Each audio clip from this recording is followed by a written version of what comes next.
And those miracles, that first miracle, see that moment of clarity? I'll tell you how big a miracle that is. It normally happens to the alcoholic before you show up in AA. When you show up here, we assume you've had it. And the proof of that is your last drink. I'm going to bet a whole lot of money. When you had your last drink and you sat it down, you had no idea that was your last drink. What happened? Why was that your last? I've sworn off many times. What happened? It's called divine intervention. It's God talking soul to soul, and you know you're an alcoholic. Now, what you do with that is going to depend on whether you stay sober or not.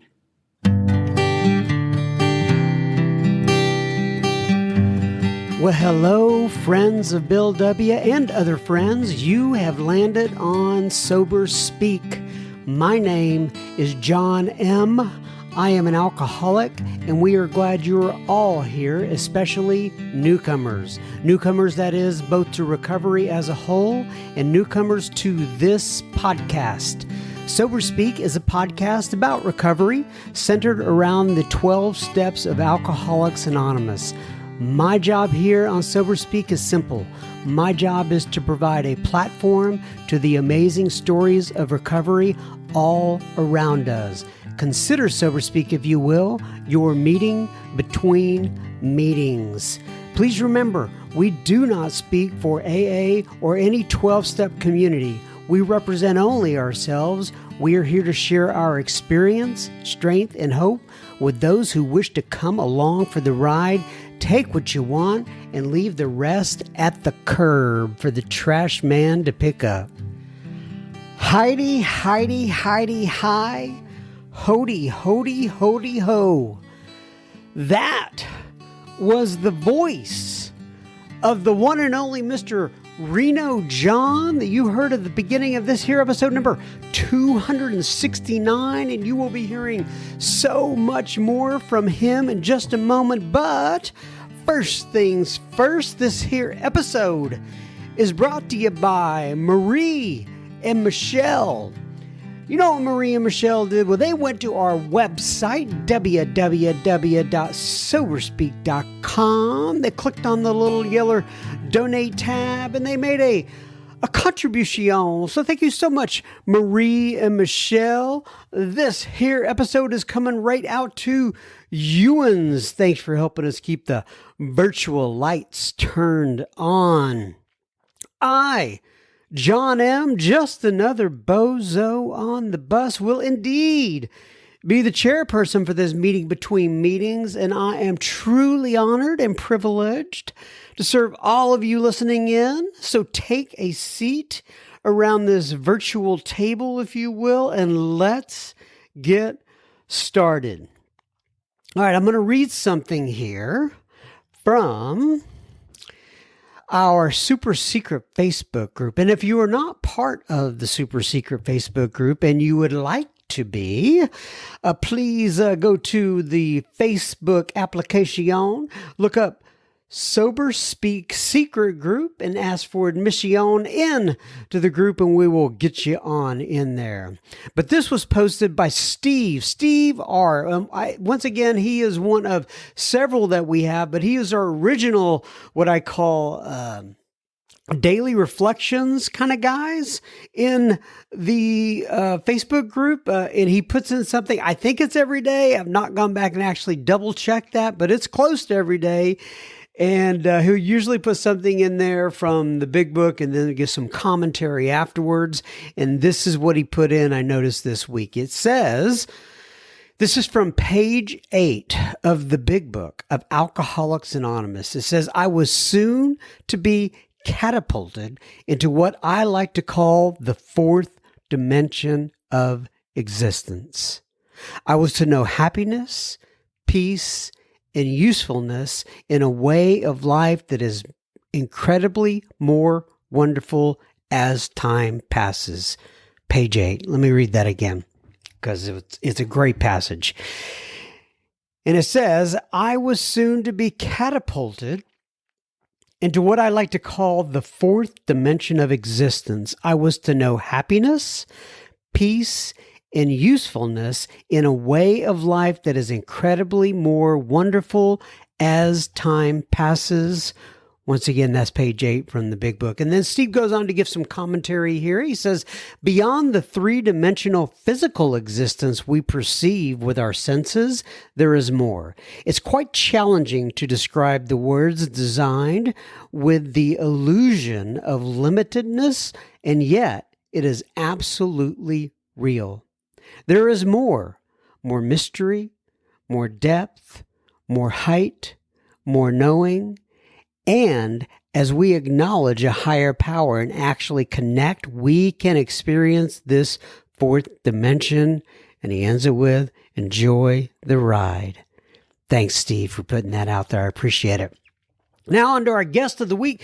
Many of you, if you're a new listener, you may not know Reno John, but Reno John has been on the pod a significant amount of times. I would say 6, 7, 8, something like that. So he's been on many times.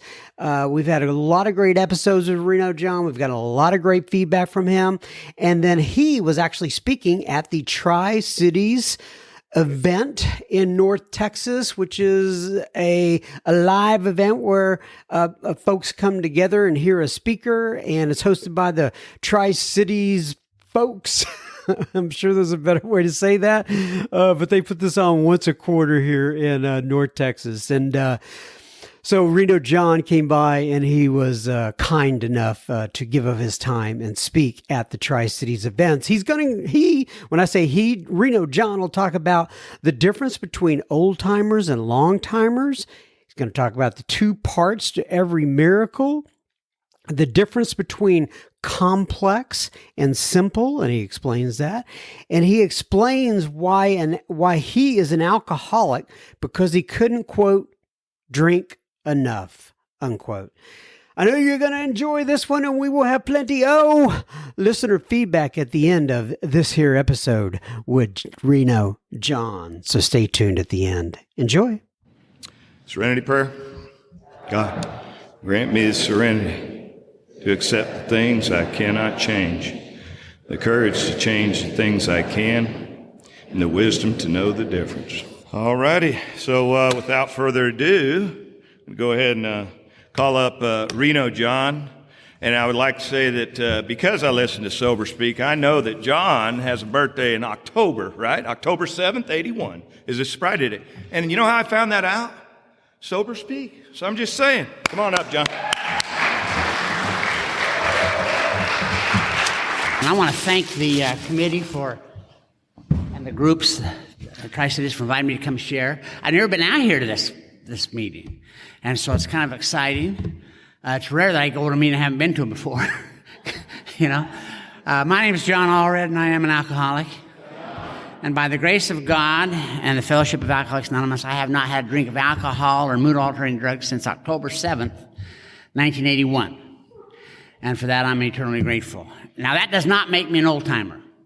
I want to make that clear right now. There used to be, when you came in, you know, we had old-timers, and today they got a real problem with that. We got a real problem with old-timers because back when I came in, the average age was 40. When you came into AA, you were 40 years old. I was 30 when I came in, but the average age of a newcomer was 40, and so by the time he had 40 years, he was dead, you know? And today we got him, I got a guy sponsor that came in when he was 15. He's now got 33 years sober. You know, like he's not even 50. You know, he's not an old timer. He's a long timer. That's the new terminology, long timer, long timers. And so I got some of the guys I run with are old timers, and they want to know, well, am I a long timer or an old timer? So they developed a few questions you can ask yourself to find out if you're a long timer or old timer. It's pretty simple. If it's Saturday night, here to Saturday night, and you're getting ready for bed about the same time you used to be getting ready to go out, you're an old timer, you know. And if Sunday morning you're getting up about the same time you used to be getting in, you're definitely an old timer. And for you guys, for sure, if your drug of choice is Viagra, you're an old timer, yeah. And Angie, pay attention to this. If if your sex inventory has become your gratitude list, you're an old-timer. Yeah, you really are. So, Harry's an old-timer. You know, you can tell. He's an old-timer. I tell you, I was thinking about what I was going to say, and I think I'm going to stay and focus more and more on what I've been talking about the last little bit, and that's miracles of Alcoholics Anonymous. Because the longer I'm sober, the more I understand, and the deeper my understanding becomes of what a miracle it is that any of us are sober. I mean, it's amazing, because we shouldn't be. We should be dead. You know, that's the reality of the disease, is that for an alcoholic to get sober, it's a miracle. And there's no way to explain a miracle. You can't. That's what makes it a miracle. If you could explain it, it wouldn't be a miracle. You know, the fact you can't explain something is what makes that a miracle. I mean, think what would happen. What would happen if Moses tried to explain his miracles? Right now, you got Moses, you got the children of Israel down in Egypt. They were held captive down there for 247 years. A lot of people didn't know that. I know that. So Moses is going to come along, great deliverer, take him back to the promised land, right? Y'all see that movie? I know you didn't read the book, okay? So Moses is taking them back to the promised land, right? They get stopped. They don't know how to cross the Red Sea. We're going to build a boat. We're going to walk around it. How are we going to cross the Red Sea? We don't know how to cross. All of a sudden, they come up and say, hey, Pharaoh changed his mind. He's coming to get us. What are we going to do? And God parts the Red Sea. But see, whenever there's a miracle, and here's what's interesting. Whenever there's a miracle, there are two parts to every miracle. There's God's part, and that's the thing we always talk about. God's part of the miracle, what God did. But there are two parts. There's God's part and there's our part. God's part of the Red Sea was God's part of that miracle. But see, the children of Israel had to have enough faith to walk through the Red Sea. Some of them didn't want to do that. If you read the book, some of them tell you right in the book. Some of them said, oh, no, I'm not going through there. No, I'd rather go back to Egypt and be a slave than walk through there. Think how scary that is. You got your little kids with you. You got that water stacked up. So we're going to walk. No, I'll go back to Egypt. I'll be a slave. Go back to Egypt. They had to have enough faith to walk through the Red Sea. You know, if they don't have that faith, there's no miracle. If they don't walk through the Red Sea, we don't talk about it today. They went back to Egypt. You know, they're still slaves. In your sobriety, if you're here tonight, you've had that miracle. You've had the miracle. And we're going to talk about that in a little bit, what that miracle is. You're going to have a lot of Red Seas you got to walk through in sobriety. Don't turn your back on the miracle God gave you. Have enough faith to walk through the Red Sea. Don't go back to the slavery of alcoholism. We'll get into that. And I've been thinking a lot about there's a relationship between something that's very complicated, something that's complex, and something that's simple. And the best way to understand that is to look at something that's real complicated. Back years and years and years ago, every traveling salesman, or every outdoor salesman, used to have a map skull. You young people won't believe this, but they used to actually take maps, and they would print the map on paper. Honest to God, they did that. And then they would make a book, and they would go down to, and they called them map skull, and they would go down to the map skull store, and they would buy a book of maps. Unbelievable they did that. Now, this was complicated, because you had all this big, thick book, and so the territory you're working, you buy a map skull for that book, and you go back there. The night before your business day, the next day, you have to go through the back of the book that you had your appointment set. How do I get there? So you look at the address, you find the address, the street number in the back of the book, and it had little numbers by it, page numbers where it was. So you went to that page number, and then it had numbers across the top of the page and down the side of the page, and where those intersect was where that street was. So then you found where they were, then you had to backtrack how to get to that street. This was complicated. Take you all day to get 3 appointments mapped out. You then have to map out how I'm going to get there. Very complicated deal. Today, I have a phone.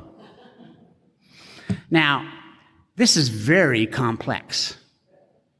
There's an app on this phone And it works in every nation on earth that I've been to. I've been all around the world. You know, it works in Iceland. It works in Jakarta. It works in England. It works in Hong Kong. It works all around, everywhere. It works everywhere, you know? And it's very complex. Has thousands of lines of code. I don't know code. I don't write code. I don't know what an algorithm is. I don't have a clue what an algorithm is. It's too complex for me, you know? But it's very simple. Because all I have to do, I don't even have to type, I pull up the app, I don't even have to type in the address. I hit the microphone and speak the address in, and it pulls up where I am and how to get to where I'm going to go. And then it becomes very simple, because I just have to follow directions to get where I am. And you know what? More than anybody else, alcoholics argue with GPS. What the hell? She got me going, what?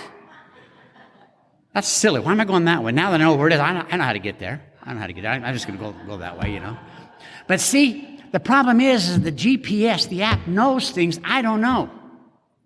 It knows that, well, there's a wreck over there. And there's construction going over there. So this is a quicker, safer way for you to go, you know. But I just have to follow directions. I have to argue with it. And yet we argue with everything. I do that with my sponsor. Instead of following directions, I call him up, just nuts. You ever do that? You call your sponsor, you're just nuts. I say, I need to talk to you today. Okay, you know, I've been thinking, we'll talk about it. Just let me ask you a real quick question. Have you made your bed? What? I just got out of bed. No, I haven't made my bed. I got a real problem here. I've been thinking about it all night. I got a real problem here. Okay, I tell you what.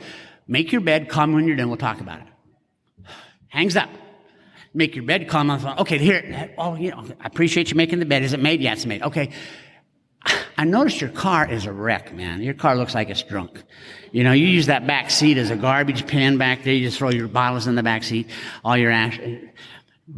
Tell you what, clean your car out, wash your car. You need the oil. Tell us to change the oil, and then call me when you're done, and we'll talk about it. I got a problem here. I can't even. No, get that done. We'll talk about it. Hang up. Don't even talk to you. You get that done. Come on the phone. He says, okay, tell you what. I want to talk to you about this. Meet me at the meeting, and we'll talk about it after the meeting. And he hangs up the phone. You go to the meeting, you can't wait to talk to him about it. You have a meeting, a great meeting. After the meeting, sponsor comes up to you. You ever do this? Sponsor comes up and says, so what's going on? Nothing. Why? Well, you know, you called me. You were just kind of nuts when you called. Oh, yeah, what was that about? I don't know. If I think about it, I'll call you when I think about it. What happened? What happened? If we follow directions, and I want to tell you, that's the hardest thing for an alcoholic to do is follow directions. When I started out my drink, I didn't start drinking until I was 25. I didn't drink. When I was growing up, I grew up in a very healthy environment. Nobody drank in my family. Nobody drank. My dad didn't drink, mom didn't drink, brother and sister didn't drink. I didn't drink growing up. I grew up in a very normal, healthy environment. We never had to move in the middle of the night. You know? The lights always came on at my house. It was amazing. You flip the light switch, all the lights came on. You know? Went to high school, never drank in high school. Went to college, never drank in college. Got out of college, went in the insurance business, Salt Lake City, Utah. Things were going pretty good. I was scared to death. I went in the insurance business, got married my senior year in college, like you're supposed to. You know, you get a little senior night, so we got to get married. And I'd go in the office in the morning, secretary came out and give me these little pink notes. I said, what are these? Those are your phone messages. Who from? I don't know. Well, what do you think they want? I guess they want to buy insurance. You know? I think from me? Come on, man. You know? I mean, phones are a scary deal. You young people today, you have no idea how scary it is to have a telephone when you're out there drinking and practicing your alcoholism. You got a telephone with no caller ID. That's when it's tough to drink. That's tough to drink. You know, finally we got caller ID and we got voicemail and all that. I want to tell you, all that technology, all that stuff was invented by alcoholics for alcoholics. It really was. Much easier to stay drinking out there. But I ran a guy named Stuart. Stuart drank And he drank in the bar. And I love the bar. Love everything about the bar. So you can get out of the bar. I go down to the bar with him. He'd drink whatever he drank. I never paid attention. I'm drinking Coca-Cola, Diet Coke. I never drank. Drinking Diet Coke. Loved everything about the bar. So you can get out of the bar. You can be anything you want to be in the bar. Anything you want to be. Get out of the bar. We get some women over the table. They say, what do you do? I like to do a lot of stuff. Sometimes I'd retire. They say, what do you do? I've retired. 24-year-old retiree. You must have made a lot of money. Oh, yeah. Yeah, I made a lot of money. So I drive a Toyota. You know? Sometimes they'd say, what do you do? I actually dance on Broadway. Now, if you tell that lie, you can't dance the rest of the night. They say, let's go dance. No, I'm sorry. Listen, I appreciate that. That's work to me, okay? I'm on vacation. You know? They pay me to dance. I'm not dancing. No, I'm not dancing at all. See, it never was good enough for me to be John Allred, insurance agent. I had to be John Allred, somebody else. It didn't matter what that something else was, as long as it's something other than what I really was. And finally, when my second child was born, I had my first drink. I'll only tell you about my first and last drop. My first drink was great, man. Stuart called me up after Teresa was born, and he congratulated me. He said, okay, we're going out drinking tonight. We're going to get drunk. You're buying. We're buying for you. All of our friends are going out. We're buying for you. You're going to get drunk tonight. I said, okay. So we got drinking. Now, Salt Lake had to be a member of a private club doing drinking. So we got to a private club called The Winery, right across from Salt Palace, downtown Salt Lake. Walked in there, lights flashing, live band, music, women. Had my first drunk. It was a great drunk. And I don't know a lot of people know what they drank, what the first drink was. There was beer, whatever, wine, whatever. I don't know what mine was. You know, they buy me a drink, dark drink. Got a cherry in it. Drink it down. Somebody else buys me another drink, a light colored drink, got a twist all around it. I just drink it down. Somebody bought me a drink, it had salt all around the rim. That'll make you thirsty, drinking that drink. Just drink it down. Had a great drunk. I did dance that night. I found out. A couple of drinks. I can dance. Very good dancer. You know? Danced that night danced with two lesbians. They were out there dancing together, you know, and I thought, they probably want me to join them. And then they left together, and there I was alone. But I learned something. No rejection. When you're drunk, you're just drunk. You know, there's no rejection when you're drunk. You're just drunk. Sat down, drank the next drink sitting in front of me. Got up the next morning, really felt pretty good. No hangover. A little dehydrated. I called up Stuart, and I said, Stuart, I had a ball. He said, you did. You flat got after it. I said, you going to go have a drink tonight? He said, I don't know. I hadn't thought about it. I'll probably stop and have one on the way home. I said, what time are you going to do that? He said, well, John, I got to work till 3 o'clock this afternoon. I can't get off work till 3. I said, let's meet at 3:30. Meet at 3:30, got drunk again. He said, that's what I do. I like to drink to get drunk. I never drank socially. I never got that cocktail or that beer or that glass of wine and visited and drank some of it and went home. I never did that. 3 weeks after that first drunk, I remember pulling in front of the liquor store at 10 in the morning because they open at 10, so I'm on time. And I'd go in there and I'd buy 3 little mini bottles of vodka. You know those little mini bottles you get on the airplane? Get those 3 little mini bottles. And I'd sit on the car because they told me you can't smell vodka, right? So I'd crack those bottles open and I'd suck that down. That's hard. It's hard. Holes only that big in those little bottles. You get a hernia sucking on those puppies, you know, you really will. And then I'd be okay to go to work. And my life's changing immediately. I'm getting all kinds of trouble. And the mothers were just getting organized. And they were mad against drunk drivers. And they were publishing a lot of articles in the newspaper about drunk drivers. I read an article that said only 1 in 2,000 drunk drivers gets picked up DWI. 1 in 2. I read that and I thought, that's pretty good odds. 1 in 2,000. I can drink every single night for like 6 years before I got to worry about getting a DWI. You know, I've been drinking 6 months to get my first DWI. What are the odds of that? But I'm a positive guy, positive. Oh, I got like 10 years for my next DWI. That's how I look at this thing. You know, play the odds. That's all I'll do. And I'm getting all kinds of trouble, you know. And they started telling me, John, slow down. Slow down. This isn't a race. It's a marathon. Just pace yourself. Pace your. Who paces themselves? You know, it's insane. Can't pace myself. I don't want to pace myself. Just slow down. You know, and then they start telling me I'm an alcoholic. My wife started telling me I'm an alcoholic. Now, once they start telling you that, you're in trouble because you got no correct response to that accusation. You can't say, no, I'm not. Because then they say, see, denial. That's the first clue to alcoholism is that you're in denial. You know, you can't say, yeah, you're probably right, because then you got to go to AA. So there's no, you can't, no, you're just screwed when they start telling you that. And I said, well, what's an alcoholic? That was my response. Well, hey, what's an alcoholic? How do you know you're an alcoholic? How do you know that?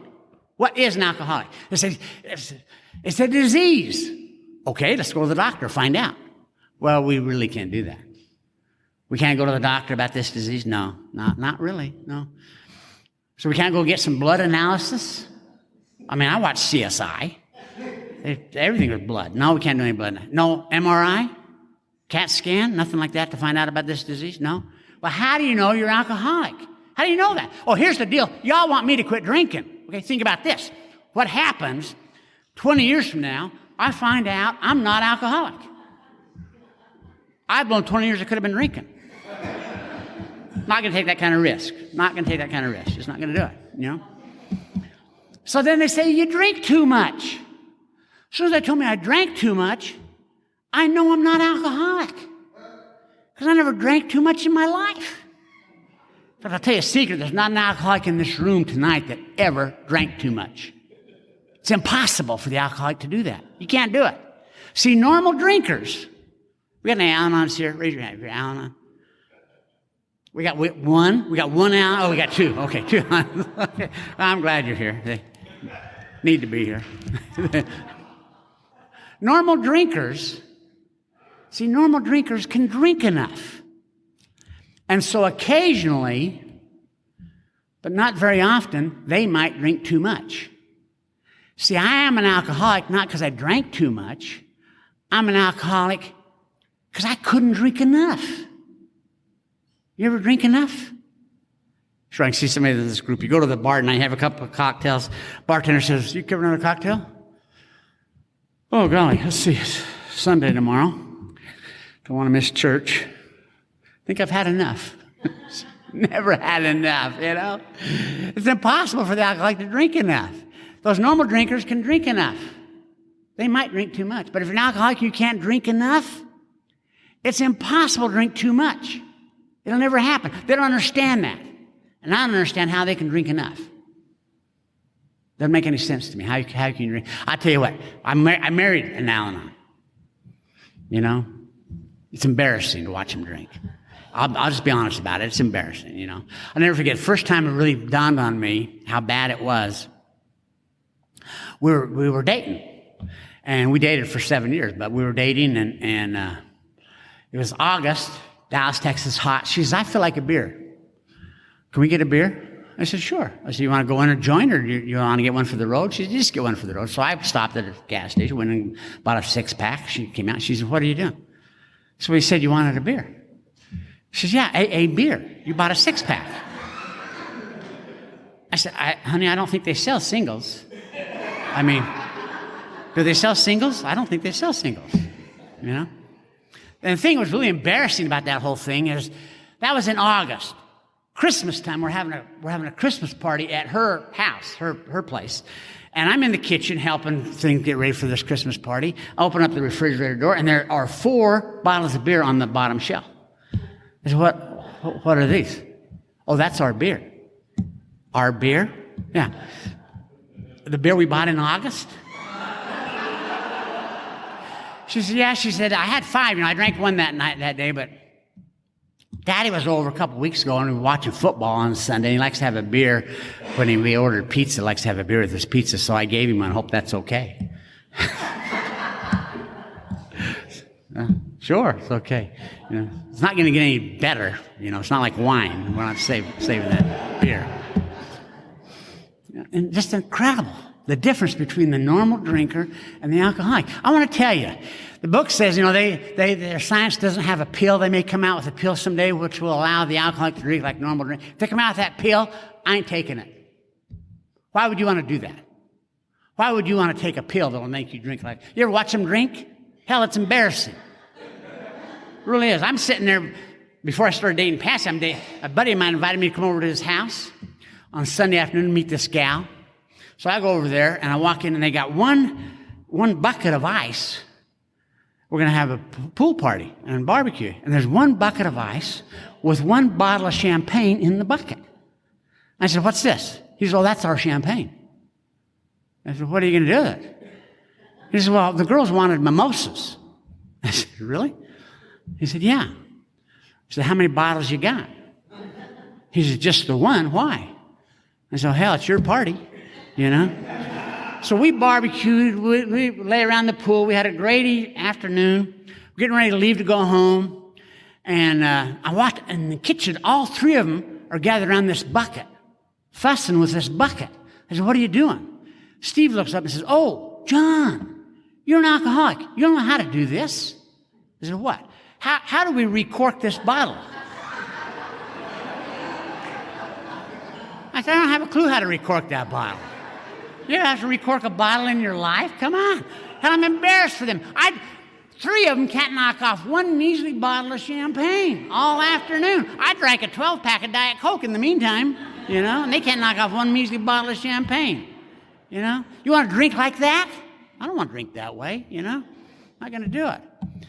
So they're telling me I'm an alcoholic, and so they give you that little test, funky little test. Take that test. I can take that test and I can pass it, non-alcoholic. I did it 3 times because I lie. You know, it's that simple.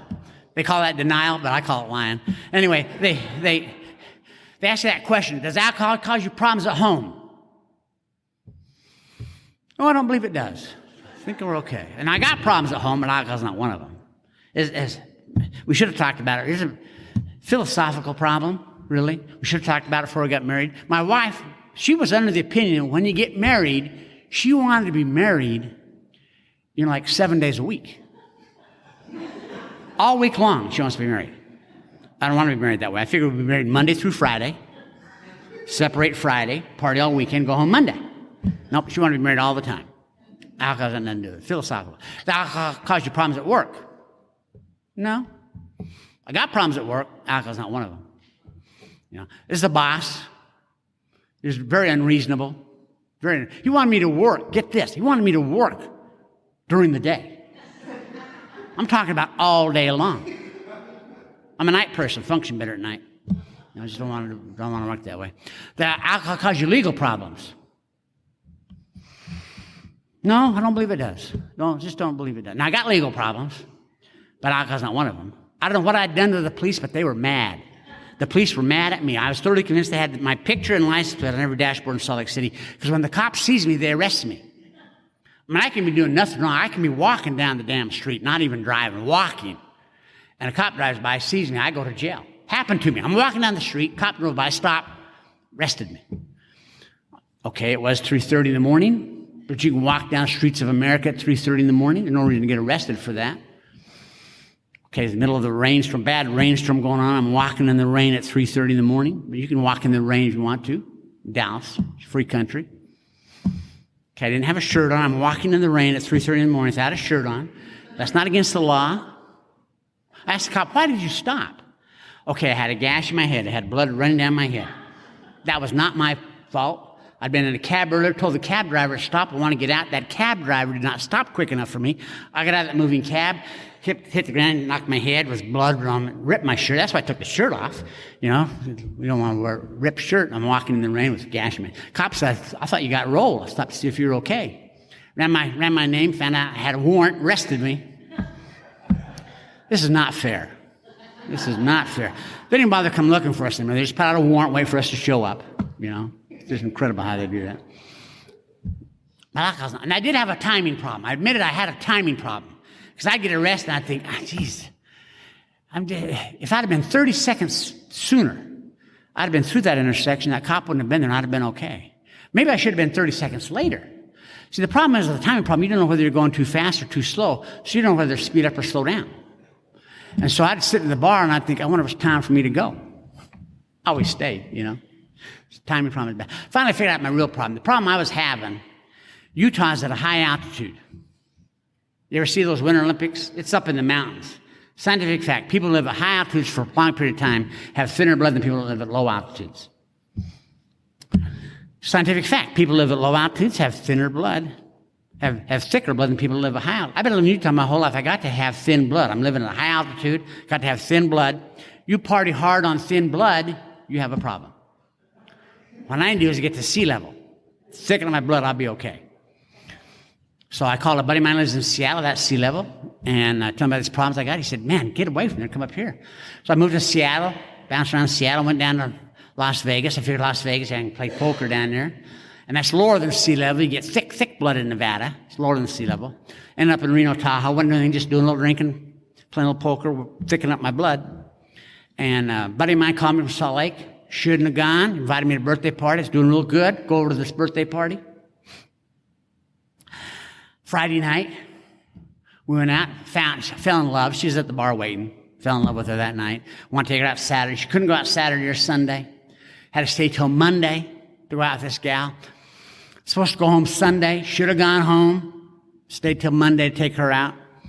And it was a bad date. You know you got a bad date when you invite them to go to dinner, and then they really want to eat. So she's eating and I'm drinking, you know. But I'm a gentleman, so every time I order me a whiskey or her a glass of wine. Well, the woman's busy eating. You know, there's wine stacking up on her. Now to keep from being embarrassed, I drink my whiskey and drink her wine. It was just a bad deal. And finally she said, take me home, and I want to take her home. She's no fun that night. So I took her home, dropped her off. It was 10:30 at night, early. And I went over to Bob's house and staying at his place that night, Boat's house, and she said, she's like, wine, so I bought a gallon of wine. So I went over there and knocked on his door. He said, what are you doing? I thought I had a date. And I said, that damn woman. We went in there and we drank that wine all night. Had a gallon of it, and we drank it all night. That was October 6th, 1981. And the next night was October 7th, 1981. I said, okay, now tomorrow night, October 7th, 1981, we're going to hit the town one more time, then I'm out of here. This how to drink will get me in trouble. So we were out October 7th, 1981. And went to the fast show at the Hill. And I remember the fast show, and then I blacked out a lot. Came out of that blackout. Some blackouts are real scary, some aren't too bad. There are two factors that determine how scary a blackout is. The first factor is how long you blacked out. The longer you blacked out, the more scary they are. Second factor is, what are you doing when you come out of your blackout? Well, that adds to the scary factor a lot. And I wasn't blacked out that long, a couple hours, but I came out of my blackout at the worst time. The worst possible time coming out of the blackout. It's when you're talking to the cops. Because you have no idea where you are in the conversation. And you can't ask, what are we doing? You can't ask that. You know, you don't know what they've asked you, you don't know what you've told them, you don't know why they stopped you, don't know any of that stuff. You got to figure all that out without asking any questions. Bad time coming out of a blackout. I finally figured out they wanted my driver's license. Well, I didn't have a driver's. They took that 3 DWIs earlier. But I told the cop, it's over there. It's in my pants. I changed my pants. That's where I'm staying. It's in my pants over there. I'll bring it to you in the morning. They're not letting me go. Wait. They ran my license, ran my name, found out who it was, arrested me, and I'm in lockup, and this time they're ticked. Because I couldn't even bond out. Because, see, I knew the system. Like y'all know the system. No matter what you get arrested for, you plead not guilty. It doesn't matter what they arrest you for. Not guilty. And back then, in the 70s and 80s, the whole fine for DWI was $250. And I think the biggest bond I ever posted was $50. And then go to the OR, get on your own recognizance most of the time. I think the biggest bond I posted was $50 out of the $250. And then you get an attorney, and we still do this day. We postpone. You know, you start that postpone that court date, keep postponing it. Finally, when the attorney says, okay, no more postponing, tomorrow we go to court, be there 10 o'clock. You want to be sure on the day before court, move. Because that's why I never showed up, I just moved. I never went to court, I just moved. So I had all these, a long list. They read each and every one of them. A long list of failure to appear. I didn't know that was against the law. That's a whole new charge. Every one of those is a charge. I'm looking at 99 years for drunk stuff, you know, for failure to appear. Just silly. And didn't know it was against the law, Judge. Right appeared. And so they locked me up, and this time they said, you're going to go to court. So I'm in lockup. Finally, a buddy of mine come down to see me stand. Not AA, don't know anything about AA. But he said, had a lot of money. He said, I can get you out. But the only way I'll do that, because it'll put you in my custody. The only way I'll assume that responsibility is you promise me you go to treatment because you're sick. So I got out of there and went to treatment. And I'll never forget, the first day I'm in treatment, I checked in on Saturday, and they had a nice place, clean place. The next day was my first exposure to Alcoholics Anonymous. Just filled a whole bunch of papers on that treatment center. And the next day was AA.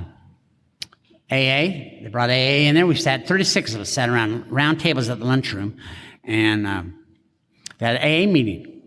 First exposure to AA. Didn't listen to a thing. Two guys from outside came in, chaired the meeting. I didn't listen to a thing they said. Because I'm a real chameleon. I go someplace, I sit back, I'm going to judge everybody that's there. Who's the guy in charge? Who's the crazy guy? Who's the guy with all the money? Who's the guy with all the power? I'm going to figure out and where I fit in that group. That's what I do. And these two guys talked for a while, then they went down the road. They introduced, it was a discussion meeting, so the first guy said, my name's Joe B., I'm an alcoholic, I'll pass. The second guy said, my name's Jim B., I'm an alcoholic, I'll pass. I caught on real quick. What they do in AA is give their first name, last initial, admit to the group they're alcoholic, and then pass. That must be the deal. If they had it written on the wall, admitting you're powerless over alcohol, if you do that, it's going to take that burden of alcoholism off your shoulders. That must be the deal. So it got to me, I did it right. I said, my name is John A. I'm an alcoholic. I'll pass. Nothing happened. Not a damn thing happened. Oh, well, AA must be for real simple-minded people. If this is their program, for Pete's sakes, how silly can that be? I can't believe anybody would go to that. Now, as a distorted perception, that was my perception of AA. It ain't for me. That was on Sunday. Monday, got to be my counselor, Dale. Lovely lady. She wanted me to stay 2 months. 2 months. Dale. I've been here all weekend. Okay? Been talking to these guys. They told me they're alcoholics. I believe them. They look like they probably are alcoholics. And I don't know that I'm an alcoholic. I may have a little bit of alcoholism in me, not much, but I'm too busy to stay 2 months. I cannot stay 2 months. Too busy. She says, you're busy? I said, I'm busy. She looks through all her papers, and she looks up. She says, John, where were you working? Okay, Dad, I'm not working, but I'm busy. Okay? I'm busy. Alcohol, isn't that true? Alcoholics are the most busy, unemployed people you're going to meet in your life, right? I don't know what we do, but we're busy doing it, So I said, I'll give you 2 weeks, Dale. So you let me study whatever you're going to study in that 2 month period. I'll read ahead, and you can give us a pop quiz, because 2 weeks I'm out of here. Because I figured that, because I'm not going to quit drinking. That's not what I'm doing there. I'm just doing treatment time. And I figured treatment time's better than jail time. So I'll do 2 weeks treatment time. I get out of jail and go back to Reno and get on with my life. Low altitude drinking is the magic to this deal. So I go back. That was on Monday. Tuesday, we got to go to group therapy. I love group therapy. Wednesday's alcoholic education seminar. Showing a movie about drug addiction and alcoholism. I don't like movies about drug addiction and alcoholism. They're boring. Even today, they're boring. So I'm sitting there, all my pride, all my ego, all my contempt, prepared not to like the movie. I don't want to be there. I'm not going to quit drinking.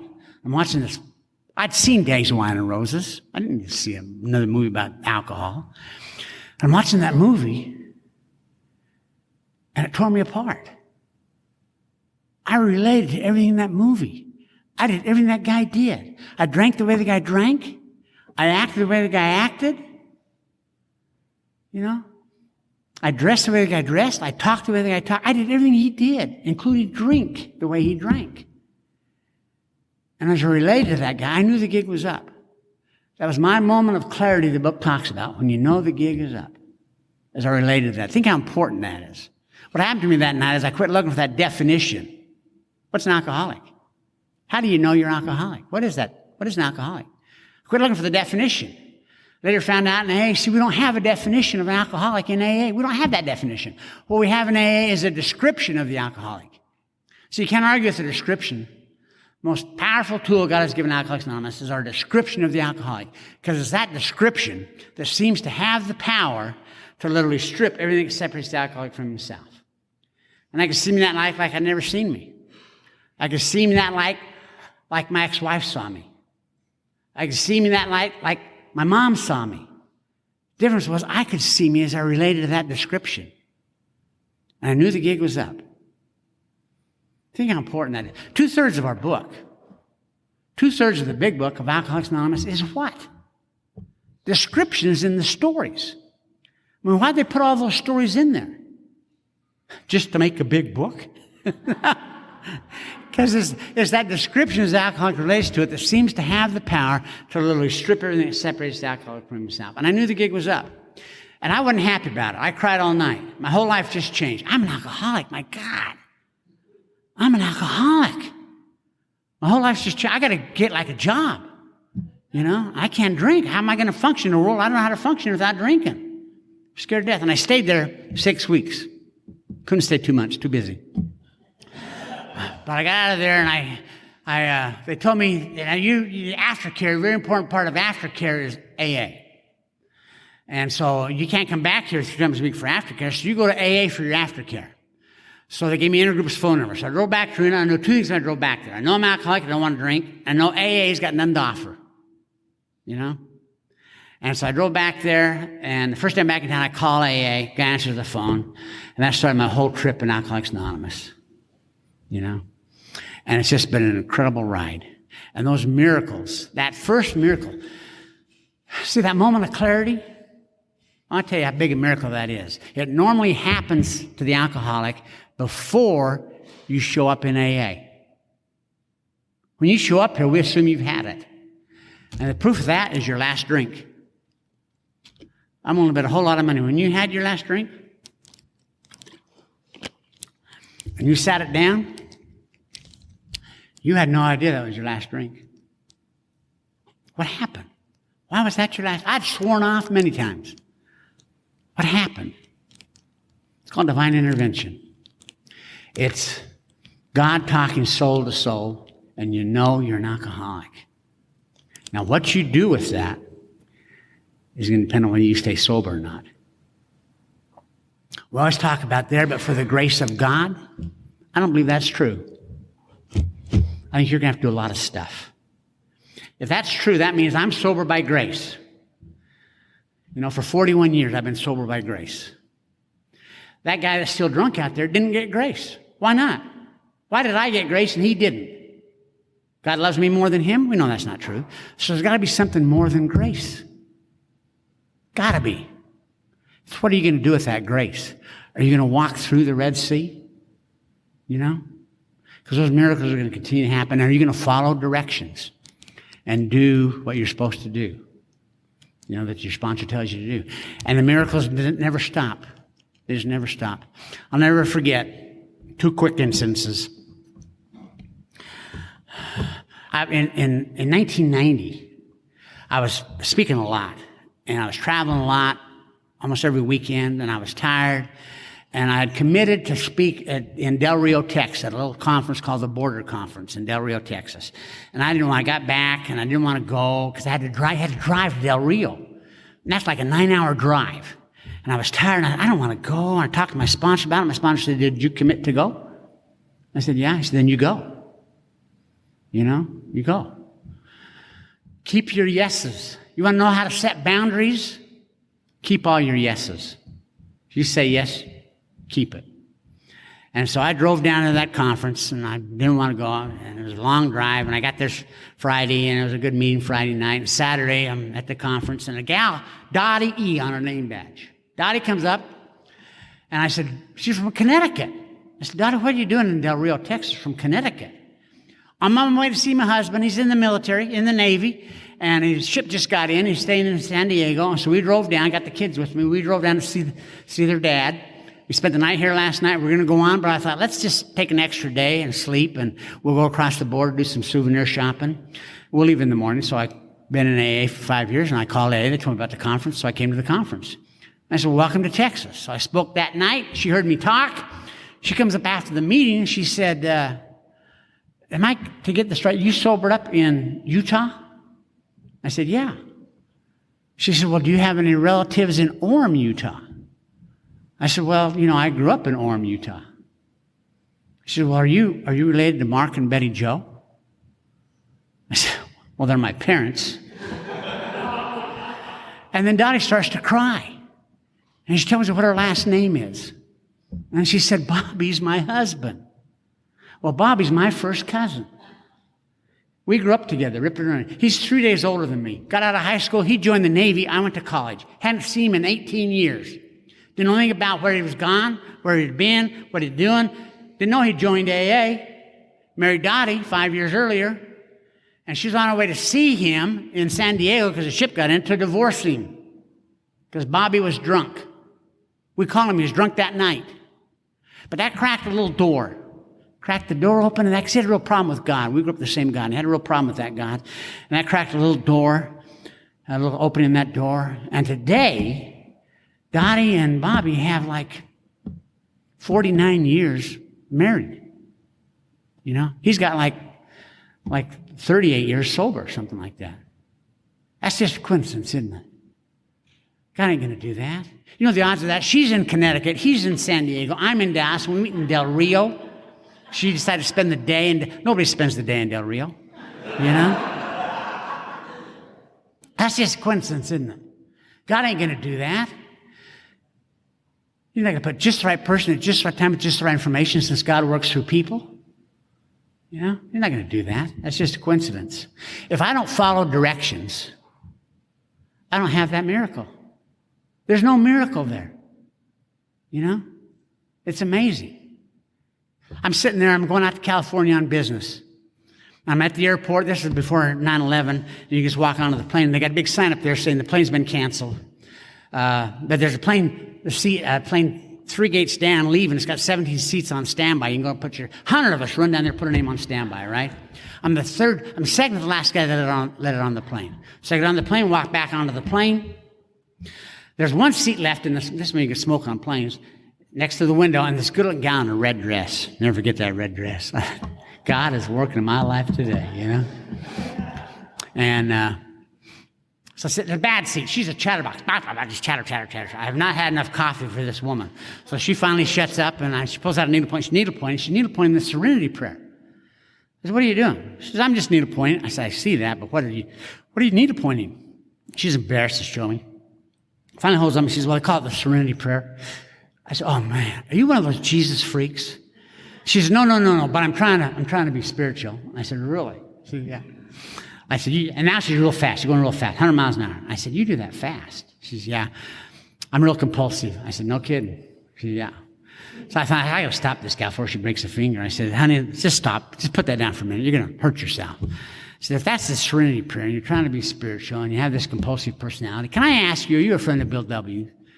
She stopped and she said, yes. Are you? I said, no. She gets a funny look on her face. I said, he died years before I got sober. You know, I never met Bill. Never met him at all. You know. Come to find this gal had 2 months sobriety. This was her first time away from her home group in sobriety. She got a new job. She was going to San Diego to be trained on this new job. And this was her first trip away from home. And she had her first drunk dream the night before. And she was petrified. She was scared that she was going to get drunk.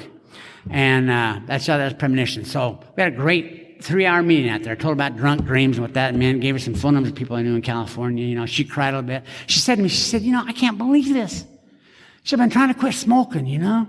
I sit up in the non-smoking section. They announced I would get moved if we wanted to. Can you believe God had me move back here to sit in this seat just so I could sit by you? And I said, oh, honey, listen. He canceled my whole plane to get me to come over here and sit by you, you know. That's just a coincidence. God ain't going to do that. He's not going to cancel a flight so you can make a 12-step call. Come on, John. That's just a coincidence, right? He's not going to do that. He's not going to put just the right person at just the right time with just the right information since God works through people. That's just a coincidence, right? Now, I share that because I know that tonight, there's people in this room maybe in a lot of pain. And it doesn't matter whether you've been sober 30 days or 30 years. Sometimes it's like you've crawled over the edge of the precipice and you're looking into the abyss and you don't know. Does this God stuff really work? Because I'm in so much trouble now, I don't know what I'm going to do. I've been in AA now 5 years and I don't know what's going on. And does this God stuff really work? Or is that just AA podium rhetoric we talk about because we can't do anything about it? If that's where you are, then you need to know that tonight, more than ever in my life, I know that God loves us totally. He knows your name. He knows who you are. And he's willing to go to any lengths to see that you get this deal. I used to think that was a one-way street. I used to think I had to be willing to go to any lengths to get sober. I will tell you, I know now that God will go to any lengths to see that you get this deal. And if you have to borrow that God till you can find a power of your own that will solve your problem, that's what the book's all about. It's to enable you to find a power greater than yourself that will solve your problem. If you need to borrow that God till you can find that power of your own, do it. Because I've borrowed your God lots. In 41 years, I've had to borrow yours lots when I didn't know. And I don't know when God will help you. I really don't know when. But I can tell you exactly how he's going to help you. I know exactly what God's going to do. He's going to put just the right person at just the right time with just the right information because God works through people. And I love you and I appreciate you letting me come share this weekend. Thank you.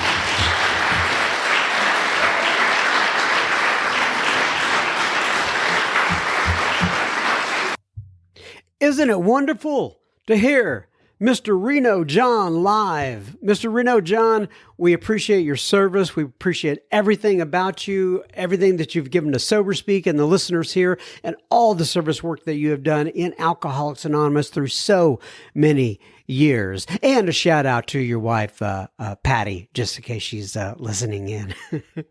All right, now on to a little bit. Oh, by the way, if you enjoyed that episode, and who would not have enjoyed that episode? If you could please take some time to pause your device and hit that little share button with a friend or family member, that episode or any of the episodes may be just what they need today.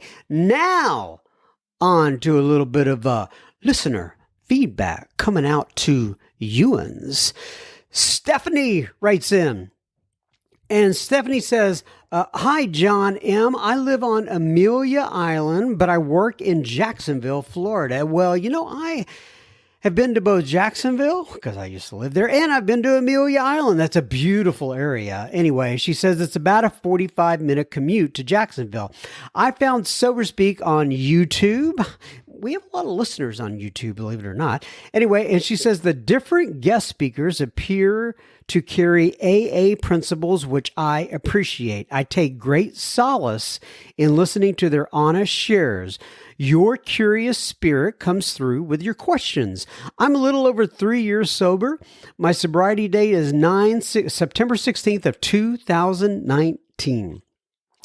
And she says, then she asked me a question. She says, do you mind sharing what your date is? I've not heard your experience, strength, and hope on any of the episodes. Kind regards, Stephanie. I don't mind sharing that at all, Miss Stephanie. By the grace of God, I have been sober since May 29th of 1989. And when I say by the grace of God, I do mean that. Thanks for writing in, Stephanie. Tracy writes in and she says, hello, John. I'm currently living in West Yorkshire, England, the United Kingdom. I have been here for 10 years now. Previously, I was living in Northern Ireland, United Kingdom. I came across Sober Speak as I was searching for Zoom AA meetings, as I thought this may be helpful until I can build up the courage to go to an AA meeting in person. Currently, I have been receiving support from a voluntary sector drug and alcohol charity. I am in early stages as I have only been attending for the previous 3 months. This will be ongoing for as long as I need it. Thank you, Tracy. Well, Tracy, sounds like you're on the right path. If we can ever help you here, we're getting connected with somebody. Can I help you with Alcoholics Anonymous or Al-Anon and the 12 steps? Let us know. Okay. Thanks, Tracy. Ashley writes in, and the subject line is Holly D. And Ashley says, hi, John. Please pass my thanks to Holly D. Episode number 267 for her story. That comment that she made, quote, Daddy was my first God, unquote, stopped me in my tracks. I finally understood that is why I have been so mad with my once vaunted dad. I did a fifth step, and of course my dad was in it, but What I wrote in that step felt hollow, not right. Your comment summed up my feelings about him in sobriety. Disappointment. But that's not the story. He didn't, quote, fail, unquote. I just need a God greater than myself to trudge this road to happy destiny. Perhaps now I can start the journey to having an authentic and honest relationship with him, because I can move forward with clearer vision. More to unpack here for sure. Thank you, Holly, for helping bring that clarity. And as you know, Ashley, I passed that note on to her, and I'll get out of the middle and let you two communicate. But I'm glad Holly D had a significant impact on you. Kesavan writes in, I think I got it right, Kesavan.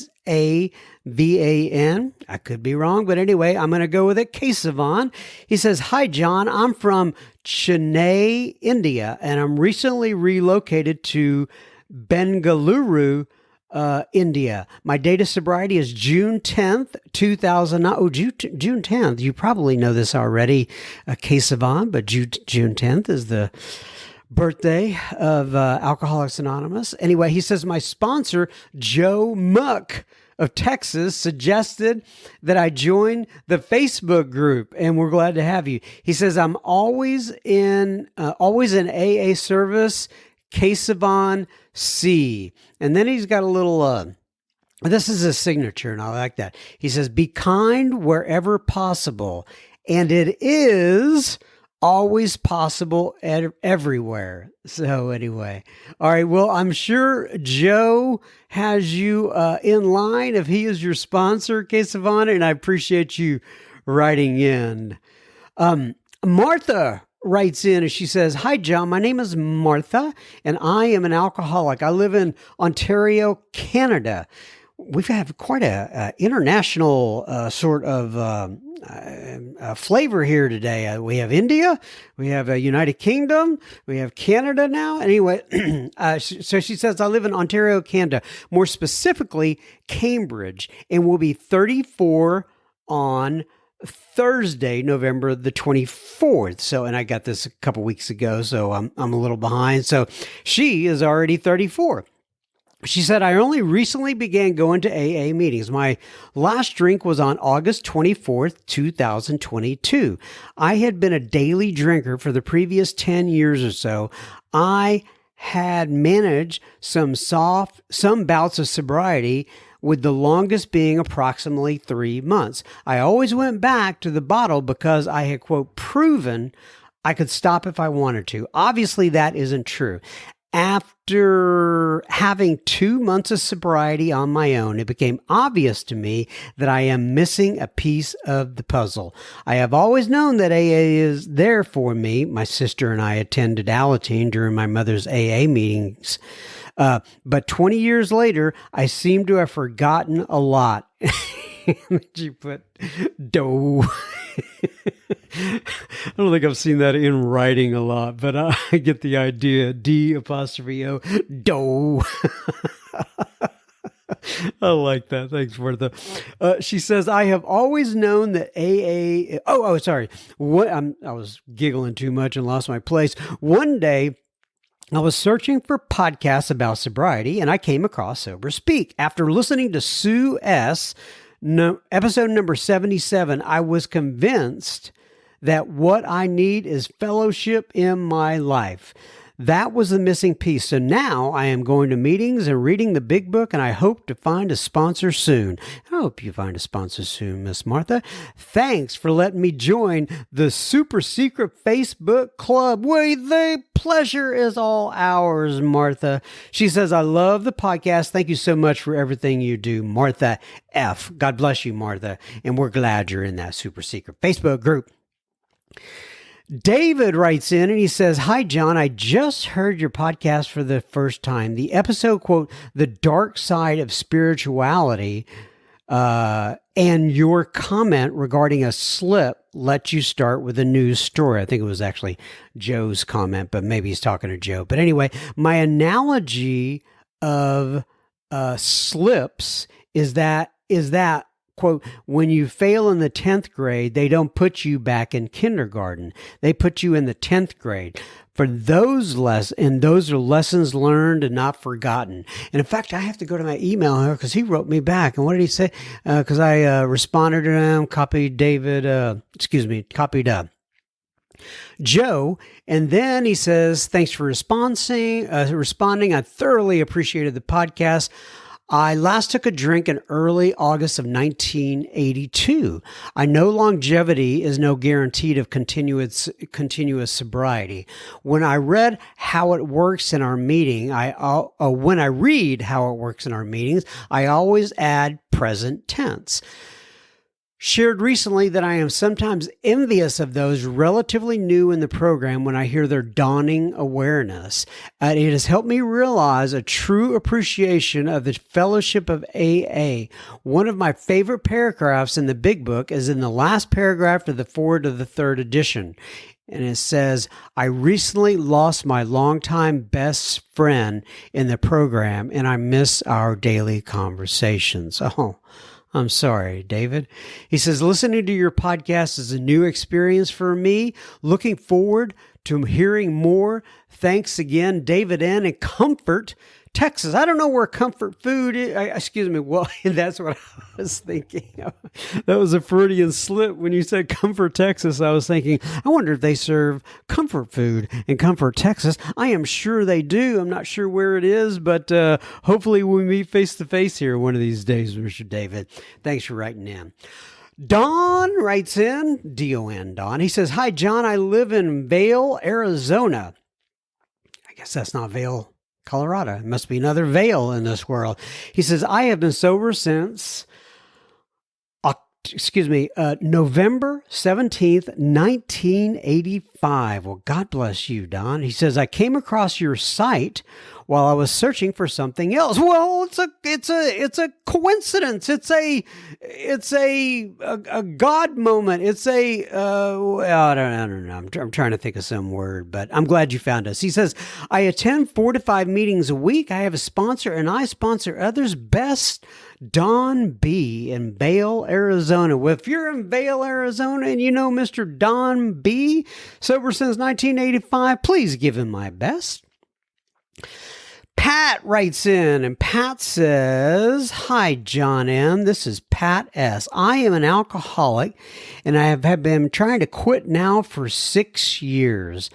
I am an analytical person in the engineering field, so basically my approach to quitting was to amass as much knowledge as possible about alcohol and addiction as I could. I have read at least 30 books and I have done many online quitting courses. I would quit for a time, but nothing ever stuck, and it would make me end up drinking more. It's called progression, Mr. Pat. I kept thinking to myself, with all of that knowledge that I have on alcohol and what it is doing to my mind and body, how is it that I can still drink? It was maddening. And in fact, it says in the book, Pat, self-knowledge will avail us nothing. It says, I stumbled across your podcast after installing Podcast Guru on my phone. Well, apparently I'm on Podcast Guru. Didn't even know it. And I figured I would give it a listen while doing some robotic maintenance at work. Well, one turned into many, but one in particular with Matthew M. stood out. You know, in fact, I passed your message on to Matthew, and he said, thank you, John. You know, it made my day. I said, well, it's not me.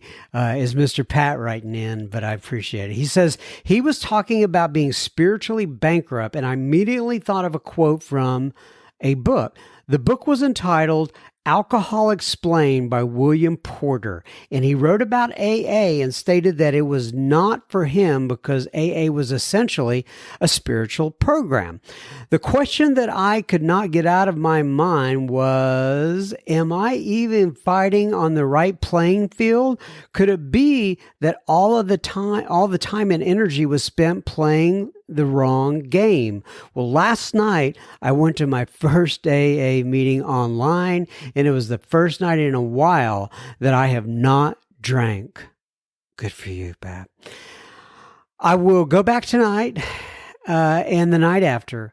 I guess that's the craziest thing about our life. You never know when or where you will find the missing piece of your puzzle.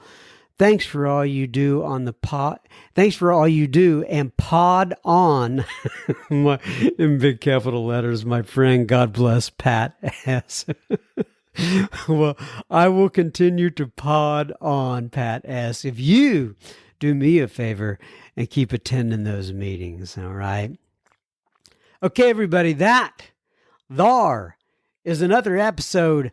What was it? 269, I think. I think we just did 269. It's in the books. It's in the can, as they say. We're wrapped up, and I hope to be back next week. As I always say, I really do take this 1 week at a time. There are many times, I promise you, where I go, okay, this is the week I'm taking off, but it's been a long time. But nonetheless, I think I'll be back next week. But if I'm not, it's because I'm taking it 1 week at a time. But nonetheless, okay, so what do I like to say here? Okay, keep coming back. It works if you work it. And then the other thing I like to say is, may God bless you and keep you until then. Thanks for listening. Adios.